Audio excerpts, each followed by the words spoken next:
बीड जिल्ह्यातील काँग्रेसचे जिल्हाध्यक्ष राजेसाहेब देशमुख पवारांच्या भेटीला गेलेत। राजेसाहेब देशमुख हे परळी विधानसभेच्या जागेवर लढण्यास इच्छुक आहेत।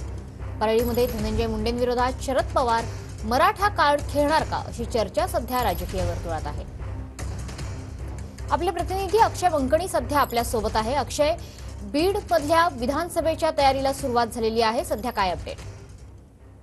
शरद पवार आज सिल्वर ओक वरती आहेत आणि सिल्वर ओक या त्यांच्या निवासस्थानी भेटण्याकरता अनेक इच्छुक उमेदवार जे आहेत विधानसभेच्या रिंगणातील ते शरद पवारांच्या भेटीला सिल्वर ओक येथे येताना पाहायला मिळत आहेत। धनंजय मुंडे यांच्या परळी विधानसभेमधनं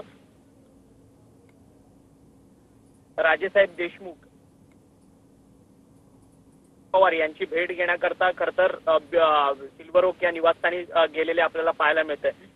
लोकसभेच्या निवडणुकीमध्ये बीडमध्ये धक्कादायक निकाल जो आहे तो पाहायला मिळालेला होता। पंकजा मुंडे यांचा पराभव करत बजरंग सोनावणे जे राष्ट्रवादी काँग्रेस शरदचंद्र पवार पक्षाचे उमेदवार होते ते विजयी झाले। त्यामुळे राष्ट्रवादी काँग्रेस शरदचंद्र पवार यांच्या पक्षाचा बीडमध्ये चांगला परफॉर्मन्स आहे आणि त्यातच परळीमध्ये बीड जिल्ह्याचे पालकमंत्री हे स्वतः आमदार आहेत। त्यांना तिथून पराभूत करण्याकरता आता शरद पवार यांच्याकडनं काही एक वेगळी रणनीती आखली जाते का ते देखील पाहणं महत्त्वाचं ठरणार आहे। नक्कीच।